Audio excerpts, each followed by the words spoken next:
Hello and welcome to LCD Specialty Webinar. Thank you for joining us. I am Lakshmi and I am part of Learning Content and Development team. Joining me from Learning Content and Development team is my colleague Nikita. Before we begin, a few housekeeping items. Please take a moment to answer the poll question on your screen. Your feedback helps us design better webinars for you. If you have any question at any time during the content of the session, please use the Q&A option to send your question directly to us. We will try to answer as many questions as possible during the session today in the Q&A channel. If we cannot answer all the questions, we will reply to you directly after the session unless you post the question anonymously. For the best view, you may wish to drag the central bar on your screen to the right to enlarge the screen and that we are sharing, and you may also wish to enable live transcripts via the bar at the bottom of your screen. Now, a quick word on today's session. We gathered your questions in advance, kept them focused on process rather than any single paper, and grouped them by the perspective they come from. So, whether you write papers, review them, or are simply curious about how editors actually reach a decision, there is something here for you today. Now, let me introduce our guest. So it's my pleasure to introduce Dr. Dominic Woon, co-editor-in-chief of Gene, one of Elsevier's long-standing journals, and he heads the Inflammation and Cellular Plasticity Unit at Kanazawa University in Japan. What makes him ideal guest for this session is that he has seen publishing journey from every angle. He has been the author waiting on a decision. He has been a reviewer weighing up the manuscript and the editor who ultimately makes the call. Dominic, thank you so much for being here. Before we open the floor, is there anything you would like to add on how you came into editorial work? Yeah, thank you very much, Lakshmi, and also thank you to Nikita for this chance to share. It's my pleasure. Actually, pleasure is all mine, and I'm very glad to be here amongst friends and colleagues that I don't see personally here on my screen, but please let me know your presence by asking lots of questions. My journey with the Gene family started off as an associate editor. I was invited to be part of the board by the previous editor-in-chief. And I found myself, I guess I have a natural affinity for this. I really enjoyed it. And so I got stuck into handling manuscript quite intensively and often try to find out the history and the background of the authors and so on. So when the opportunity came that there was a vacancy in Gene Reports and they were looking for editor-in-chief, I was much honored to be invited. I didn't need a second invitation, and since then I just enjoy it more and more. And so from Gene Reports, I was there for about 3 years, 3 good years, where we rebuilt the editorial board and received our inaugural impact factor, which I was very pleased with.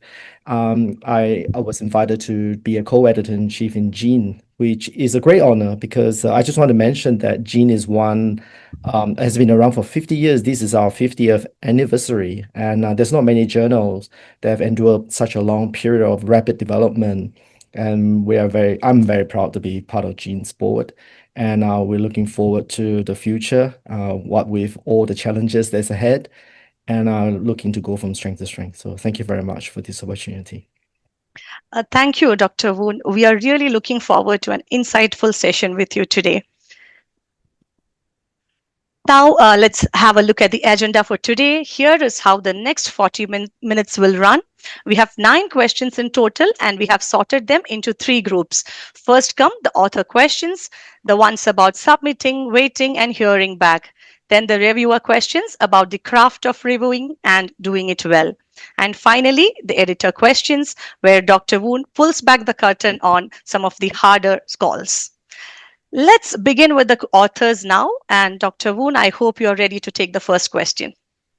Sure. Okay, now let's set the scene. An author submitted his manuscript a couple of months ago. He logs in and check on it, and the status says with editor. The clock has quietly run past the journal's stated time to first decision.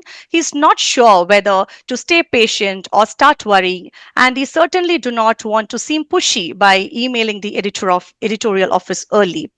So here's our first question, Dr. Woon. What does that with editor status actually mean behind the scenes? And when is it a reasonable time for the author to follow up? Yeah, thank you for this question. Actually, it's quite a broad question. First of all, the status with editor occurs several times during this publication process, review process. For example, when all the reviewers' reports are in, and sometimes you find that it's with the editor for an extended period, and this is where authors will lose sleep, right? I mean, I've been there before. And you are wondering, what is taking such a long time? And, the longer time, does it mean that your fate is sealed, or are they waiting for some other an input? And you're not sure whether you should remind the editorial office for fear of annoying them. But I think this question that you have pertains to the first part, when after the initial submission. And so I will just take a step back and explain to you the process behind this. So it varies a little bit from journal to journal, but by and large, when the authors click submission and the PDF is generated and finally submitted, and you get a receipt email, from that time onward, it's considered with editor. But in reality, there's this process where the editorial office will run its checks. And so this process called desk triage, where the journal staff and sometimes staff editors will actually check the various details of the submission. So, for example, whether the author's information were accurately entered, whether there's any discrepancy in the author list, whether ethics statements are included, conflict of interest statements is included, and whether, in the generation of a PDF,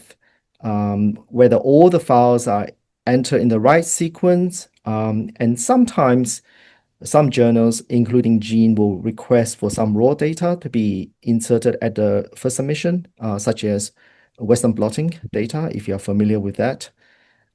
So if there are any problem encountered, and this will be a process of going back and forth, the desk triage editor will actually send the manuscript back, and then the authors will ask to resubmit. And so this process goes on. So for after that, when everything is passed, and then the manuscript will now assigned to an editor with the right specialty or right specialization. And there, the editor will perform the initial evaluation of the manuscript and see whether it falls within the scope and whether it is of sufficient quality before making a decision about submitting it to send it out for peer reviews. So this with editor period covers all that, but there are variations from journal to journal. But if it is 2 months, is too long. It really is. I would say that I'll be disappointed if this process lasts more than 2 weeks in Gene. Certainly, the process of desk triage should take days, and the process with the handling editor to make the initial decision of whether there will be a rejection or whether it will be sent out for review, and or on some rare occasions, I will actually send it back for some additional information. So this is a pre-review kind of revision. But that process should take also days. So I think 2 weeks is reasonable. After that, please feel free to email the editorial office. Thank you. Thank you, Dominic. So the practical takeaway here is a simple one, is what I believe. So every journal sets its own timelines. So before you worry, find the time to decision. The time to first decision your journal publishes on its homepage and in its guide for authors. Measure your weight against the real number rather than a guess, and you will know exactly when a polite follow-up is fair. So yeah, with that, let's move on to the next question. Sure. In a scenario where the decision finally arrives, but it is not the one that author was hoping for, perhaps the paper is rejected outright, or perhaps author is offered a transfer to a sister journal. Suddenly they have a choice on their hands, and it is not an obvious one. In this situation, do they revise and try again, or accept the transfer, or take the work elsewhere? And stepping back, a lot of this could be eased by choosing the right journal from the start. So, Dominic, how do you think an author should weigh those options after a rejection or a transfer offer? And how can they judge whether the journal is truly the right fit before they ever hit submit? Right. That's quite a string of questions. Yes. And they are kind of like related, but actually quite distinct. So I will actually try to tackle these from the ground up. So as authors, I think the first place that you should refer to is the aim and scope of the journal. So I just want to say that the gene scope, a description of what kind of publications we are looking for, what kind of submission, that description is very carefully written and is constantly being adjusted and updated. And along with the kind of submission that we welcome, the topics that we welcome, we also sometimes would spell out a certain kind of submission that we want to exclude. So, for example, meta-analysis, if you are familiar with it. And these days, generally speaking, we do not accept bioinformatics oriented submission studies without any validation data or wet data. So we will spell out what we like to have, and we'll also exclude certain groups. And I also just want to mention in passing, because this is quite topical, that we also will try to align ourselves with the current Elsevier policies, such as pertaining to AI, the use of AI writing tools. That will be all described inside the aims and scopes. So that definitely is the first place you should go and look for alignment and see whether you fall in. You can also write an inquiry to the editorial office, or indeed to me or any of the editors, to find out whether your submission. You can send me the abstract and ask whether this falls within what we are looking for, or indeed of that kind of quality that we are looking for. Yeah, that is very much welcome. Yeah. About article transfer, so so the first thing you need to remember that article transfer is not, the editor has the option of straight rejection, but the editor has not chosen that. That is to say that the editor sees merit, whether is it because of what he or she has read, or judging from the reviews. So there are two types of transfer. One is pre-review and one is post-review. I'll touch on the post-review one first.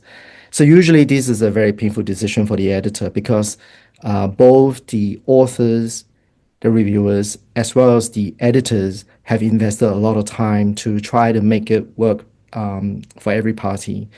But at the very end, a difficult editorial decision has been made that this paper is not acceptable in Gene, sorry to say, but we think that it has sufficient merit to be transferred to another journal and would like it to be under consideration, taking a more direct route.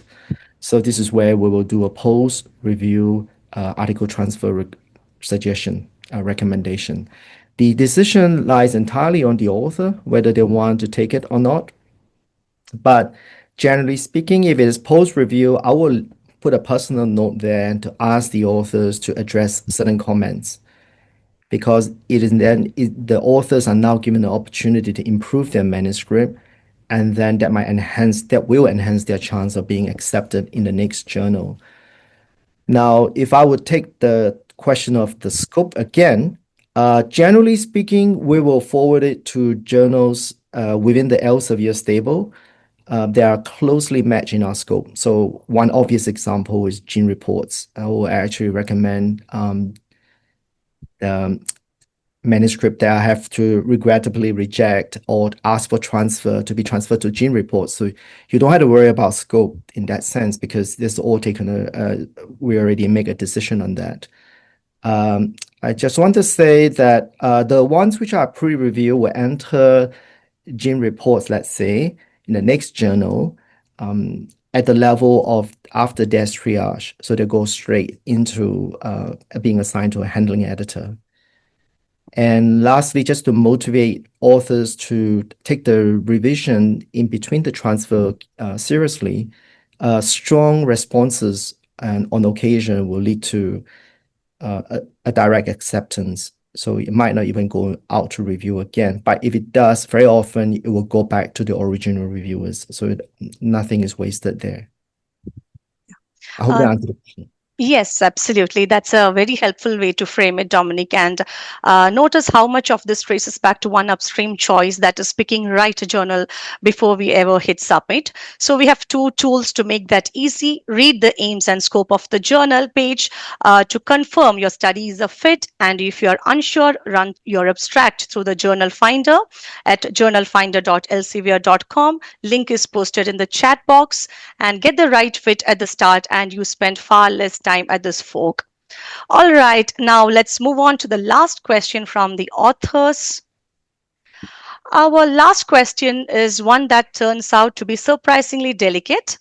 A paper is rarely the work of a single person. There are co authors, sometimes more than one corresponding author, and occasionally a contributor who is no longer with us to sign off on the work. So, getting authorship right matters both for a fair credit and for the integrity of the record. So, Dominic, what are the editorial norms here? How do you handle more than one corresponding author, confirming co author roles, and crediting a contributor who has since passed away? Right. Thank you for that question. Co-corresponding authorship is very common these days because of just the demands in the kind of data that's necessary to get publications these days. So, but the journal policy, at least for Gene, is that there will only be, even if there are two or even more co-corresponding authors for the manuscript. For the submission process, among these authors, there should be one designated corresponding author corresponding with the journal office. So just one corresponding author for that purpose. With regards to co-corresponding authorship, this is something that actually should be discussed before acceptance. So before acceptance, because they sometimes some authors have contributed more and therefore will qualify for co-corresponding authorship. And so, as part of that, then they need to communicate this to the journal office and have it done before the acceptance. So a lot of this depends also on journal policy and actually production requirements. Because once the paper is accepted, sometimes it gets automated straight into the production process, which is very difficult to trace back. So it's better for the authors, much better for the authors to actually discuss this beforehand. About general co-authorship, there are a couple of aspects. So first thing I want to touch on is what qualifies author, because guest authorship, honorary authorship, or even ghost authorship it can be an issue in some situation. So firstly, what qualifies a co-author is a substantial contribution that the corresponding author must be able to articulate. And so one such example would be conducting the experiments or the analysis of data, but also in drafting and revising a manuscript. But whatever it is, all co-authors need to remember that the moment your name is on the paper, you have the responsible for its final approval. Therein lies the responsibility that you're accountable for all the work that's done in there. So please take note. And the other thing about authorship is that nowadays there are quite standard way of describing. So one such methodology that we use in Gene family is credit. It stands for co-authorship responsibility taxonomy. So you use a predefined terms to describe the contribution of each author on the author list using those codes. And should there be any change in the authorship, sometimes people choose to opt out, and sometimes people are added to the author list during revision, this change needs to be explained. There's a standard form for it, and then it needs to be written agreement that means signed on by all authors. And lastly, about the unfortunate situation where you have a deceased author. So according to COPE and Elsevier ethics guidelines, you are allowed to have deceased authors to remain on the author list. Obviously, they cannot be a corresponding author, but the living authors are responsible for qualifying and justifying their inclusion. And a footnote should be added to indicate that so and so has passed on. Yes, a deceased. Thank you, Dominic, for that insight. And that really highlights just how much thought and care goes into something that authors might assume is straightforward. And authorship is clearly far more than a formality. It's about fairness, accountability, and honoring every contribution to the work, including those who are no longer with us. I hope that gives all of you a clearer sense of what to keep in mind when submitting as a team. And with that, we will move on to the next set of questions. Now let's cross to the other side of the desk and think like a reviewer. A reviewer, after reading the manuscript closely, has to land on a recommendation, minor revision, major revision, or reject. The line between them can feel genuinely blurry, and two thoughtful reviewers might read the same paper quite differently. So, Dominic, when making that call, how can a reviewer decide between minor revision, major revision, and a rejection? Are there any guiding principles, or does it mostly come down to judgment?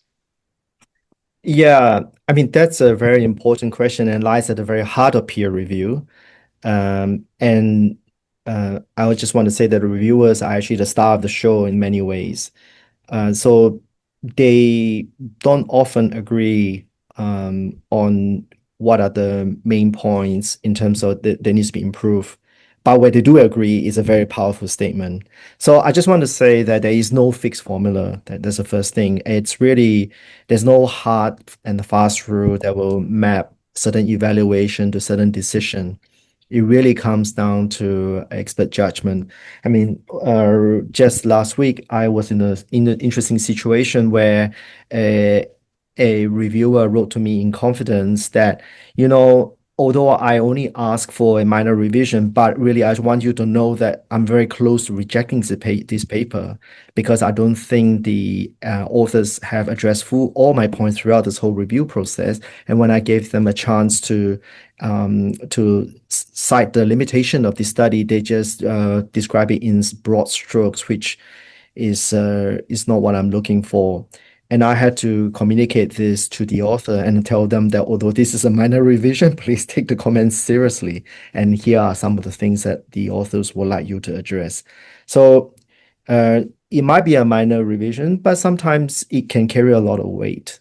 So it really comes down to expert judgment, as I said. And then the editor will weigh your recommendation um, and then try to make a decision based on that. So maybe one thing that can help with regards to making the right recommendation is pertains to the central conclusion of a particular study. So I'm going to use the biomedical research or genetics research as a template because this is what I'm familiar with. But if the central conclusion is already well supported, but the reviewer feel that there needs to be some clarification or a better presentation or some errors that needs to be changed, or even some minor experiments that will improve to shed more light into the conclusion, that kind of situation probably will call for a minor revision where the central conclusion is already well supported. But if the central conclusion is under challenge, and it might still be supported finally if all the deficiencies are adequately addressed as the reviewer painstakingly laid out, then yeah, basically you're saying that the problems are significant and can undermine the conclusions that the authors would like to draw. However, the reviewer think that it's fixable and then list out some of the experiments that needs to be done in order to unequivocally provide the support for it, then that would be considered a major rejection. Sorry, major revision. A rejection is when the central conclusion is not supported and the reviewer has identified fundamental flaws that are unlikely to be remedied even with more revision. So in this situation, the author will choose a reject. So that's the what I would advise the reviewer. But from an editorial perspective, maybe it'd be helpful to know that any reject recommendations are taken very seriously, and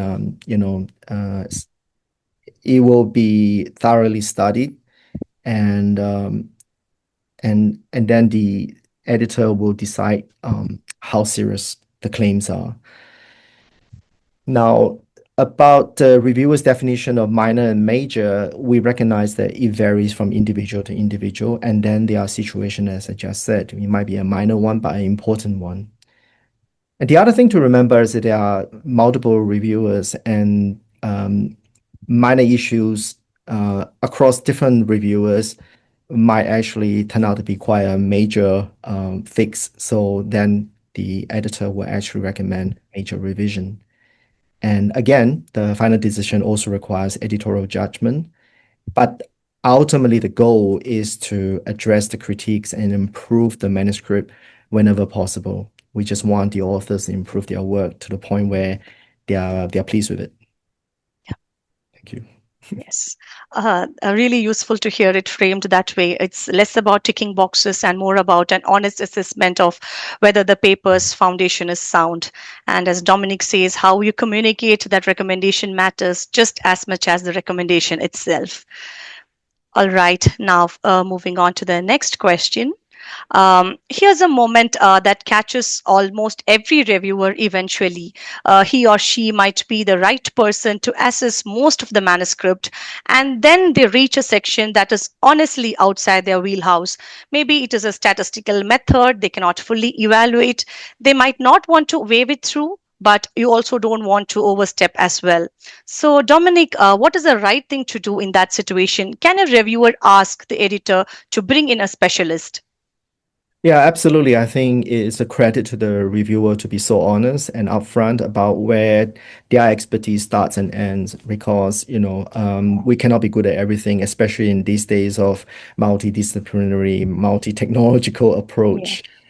So yeah, responsible reviewing means recognizing a limitation of one's own expertise and don't try to overreach, I guess.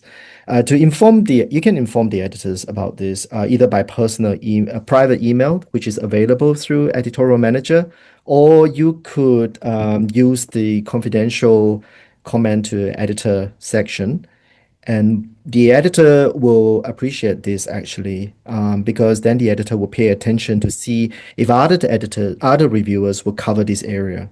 And if after all the reviews are received, then the editor assess that additional expertise is needed on one specific area that is important, then indeed specialists will be called in, typically from within the board in order to expedite the process. Yeah.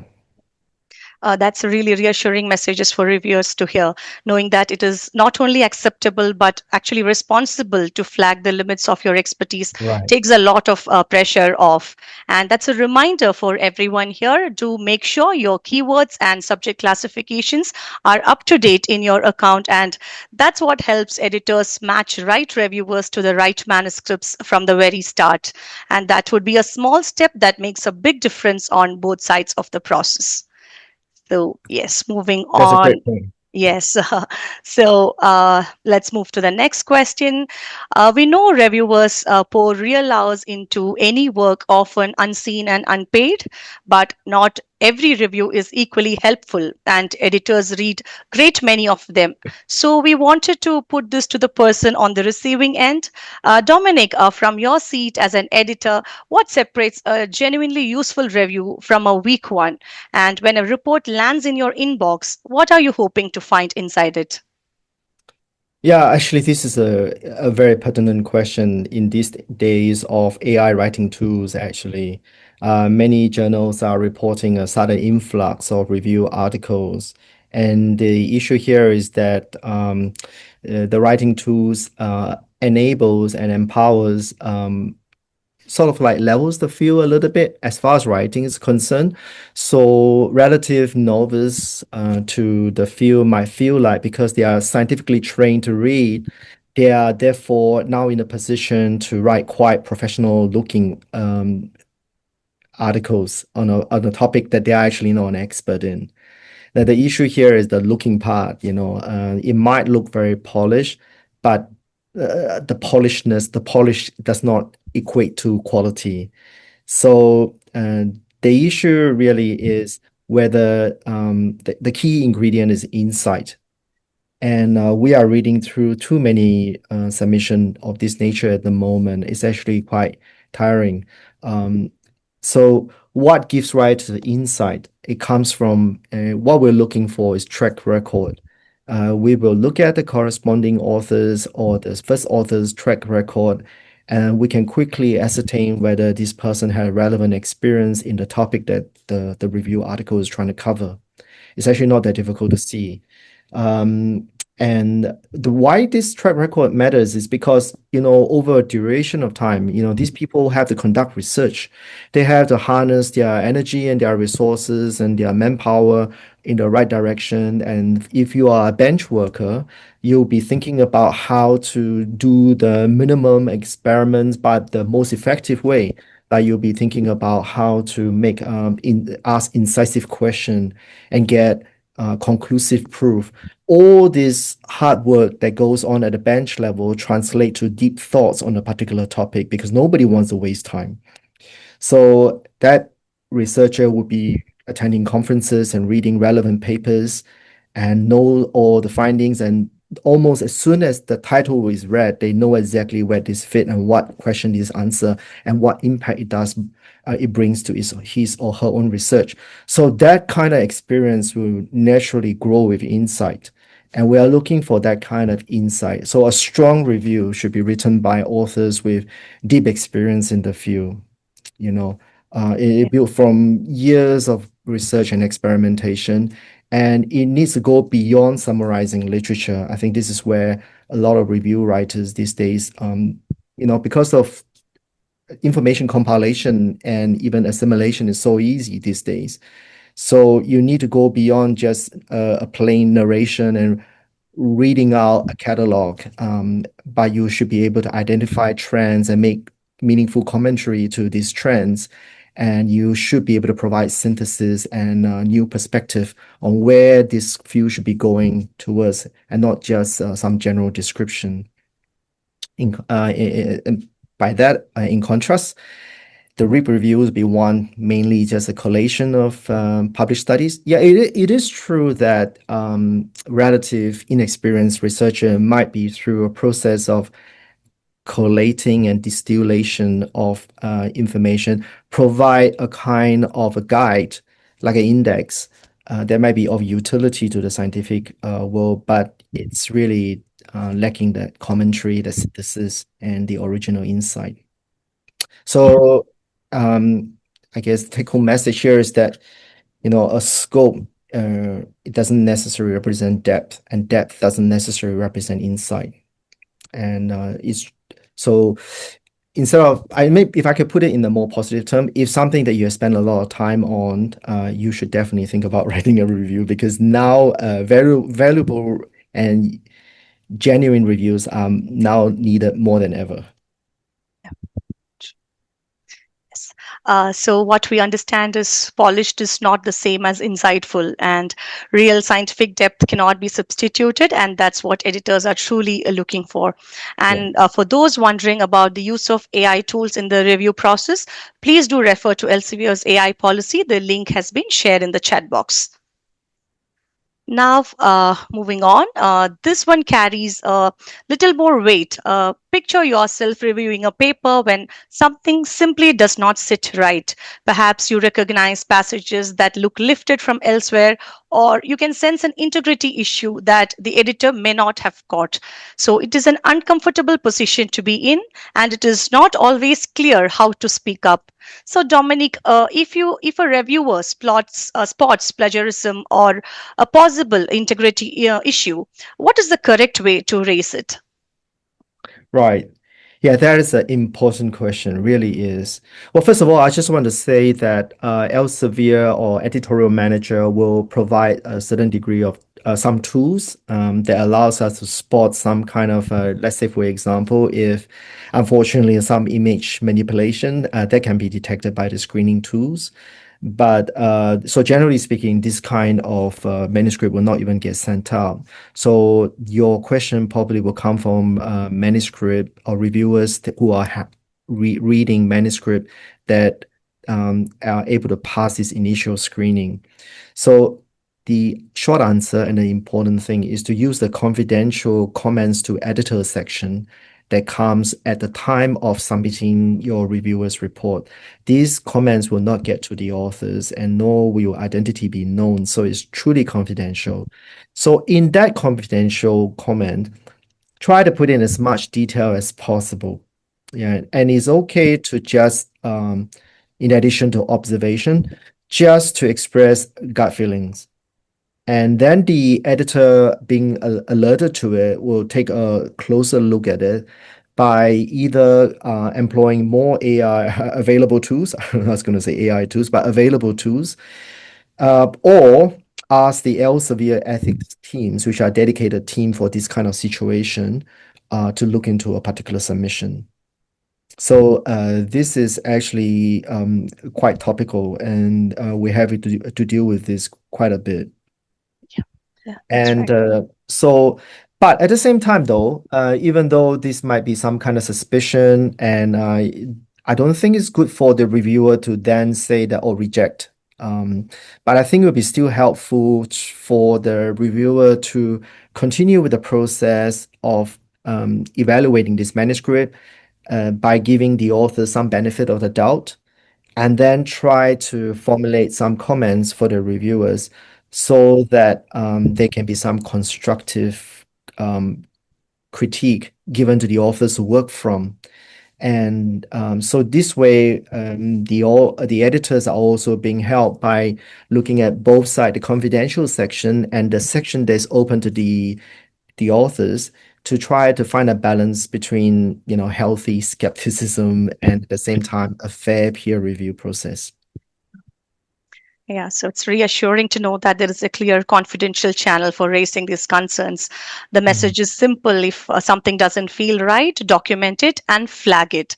For anyone who would like to read further on how Elsevier handles research integrity and ethics, the link to ethics guidelines has been shared in the chat box. Yeah, Lashmi, can I just Yeah, add one more thing? sure, So, sure, please. so on occasions, I'll see frustrated reviewers. They basically just say, "This is a suspicious manuscript," and then they choose reject, and Mm, and they gave insufficient details. So, mm, unfortunately, the peer review process has been underway, and a lot of time has been given to wait for these reviewers' comment. And therefore, this is what I mean by it's no longer a fair peer review if it's just one of these striking sentence that basically cut off the whole process. So I think it's really good for the reviewer to still aim to submit a proper report. right. Thank you, Doctor, for that point. Now we will move fully into the editor's chair where the decision finally rests. Here is a scenario you must know well. Two reviews come back and they pull in opposite directions. One reviewer is ready to accept, and the other one is asking for a substantially more work. Both are reasonable, careful people. Now the call is yours. So, Dominic, when reviewers disagree like that, how do you weigh the sufficiency against perfection and arrive at a fair decision? Yeah, I think first thing to say is that reviewers don't need to agree. Because they have their own concerns from their own angle and through their own expertise. So, for example, a proteomics expert will quickly see some issues fundamental issue even on a particular study, whereas a person who specializes in genomics might not be able to see it. But these days, there are very often you have multi-omics data. And so that's a classic example of how they are basing their assessment from completely different sets of criteria. So each one of them should they are not interdependent, they are rather independent actually. So we don't actually I don't actually like it when some reviewers, when seeing the response from the authors and see that the author has not addressed another reviewer's comments correctly, and then jump over and pick on that particular comment. It should be quite separated. And on that note, I think it's important to remember that no matter how busy the reviewer may be, uh, if you see the original manuscript and you have some points, but you only gave, let's say, for the first half of your points, it's not fair to the author for you to review the second half of your dissatisfaction later on in the peer review process. So what I want to say is that if you already made your point and the author has responded to those points and maybe even satisfactorily, you should not look for new faults. That would be unfair to the authors, and I think anybody who has been an author before will understand this part. So, how to balance? Um, that's what I mean by it needs to be within reason. The reviewer needs to give the author a fair chance to demonstrate the point that they already highlighted. And in the same way, the editorial board shouldn't bring in another reviewer halfway through the peer review process because one reviewer might have become inactive. And if the editor brings another reviewer in, the editor it is the editor's responsibility to actually let the authors have a chance to address the comment of the new reviewer and not just say that, oh, now we have two reviewers agreeing on the same thing and we're going to just move to rejection. That is actually not fair as well. But so I wouldn't say that the peer review process needs to go and look for perfection. Um, it wouldn't be so fair because there's also a finite amount of time that is given for revision. And secondly, on the other hand, um, if the if the reviewers have all decided that this is good enough, but I see that there are some unpolishedness in the manuscript. For example, the language editing is not good. I would sometimes send it back for another round of minor revision, just so that the author have a chance to clean up something before they send it out, because once it's published, it's there forever. So I Yeah. think generally speaking, they are quite cooperative. I hope that answers the question. Yes, absolutely, Dominic. That's a really balanced perspective. Reviewers don't need to agree. What matters is whether each concern has been genuinely addressed. And Right. as you put it, the goal is not perfection, but a manuscript that has meaningfully improved through the process. All right, now moving on to the last question of the day. Our final question, we go straight to the subject on everyone's mind right now. Artificial intelligence has arrived in writing room and in the review process, and the rules are still taking shape. Authors want to know what is allowed, and reviewers want to know where the line falls. So, Dominic, from your perspective as an editor, where is it acceptable for authors to use AI to prepare a paper? Where reviewers must draw the line when evaluating one, and how should any of this be disclosed? Yeah, I think the last word is the most important one, disclosure. But before I address that, I want to point to, I think, a link that Nikita might have kindly posted for us. I think Elsevier has a very up-to-date and constantly updated AI policy. And yeah, and it is obviously a rapidly evolving situation, and new tools are seemingly being added every day. So as a result of that, we are all on our toes with regards to this thing. But essentially, it's about um, with regards to writing tools. The official policy is that you can use writing tools, ChatGPT and Grammarly and whatnot, but you should disclose it. And but then the responsibility falls on the authors to make sure that information that the AI introduce is accurate. Most most specifically in the area of references, the references have to be authentic. I think I don't know, I think that we are at this juncture, speaking in the greater context, we are at this juncture that we have to be very careful and very tough almost on this particular topic of authenticity of references, because what we don't want to have is false information multiplying, and then the next generation of AI is learning from false information, and then we're done for, you know. So, of course, the authors are also responsible in addition to having the authentic content and properly checked. The choice of words, they are responsible as well. You cannot blame AI later on for choosing the wrong words. So, but there are other AI users that constantly requires updating because the technology evolves so quickly. So an example of that actually recently is that until maybe 2 months ago, Elsevier policy actually do not allow the use of AI in the generation of graphical abstracts or illustration because of the errors that it introduces. But I think this has been changed. So please, maybe you should bookmark that as authors, as reviewers, and just keep. We get complaints from reviewers that this is obviously AI generated. Why are you allowing this kind of manuscript to come out? But there have been a shift in policy, so it is a very dynamic situation. And yeah, just consult current guidelines. AI assistance is not the issue. Accountability and disclosure is. Yeah. So just to reiterate, for anyone who wants to know more about Elsevier's AI policies, the link has been shared in the chat box. Please do read and bookmark it as the guidelines continue to evolve. All right, and that wraps up all the 9 questions for today. Now I request you all to please take a moment to complete the short poll appearing on your screen. Your responses help us make future sessions even more valuable for you. And we have pulled together a few official Elsevier resources that back up much of what Dominic covered today, and they will be shared with you in the follow-up email. Please bookmark them for future reference. As you can see on the screen, we have several upcoming webinars lined up. We have dropped the registration links directly into the chat for quick one-click access.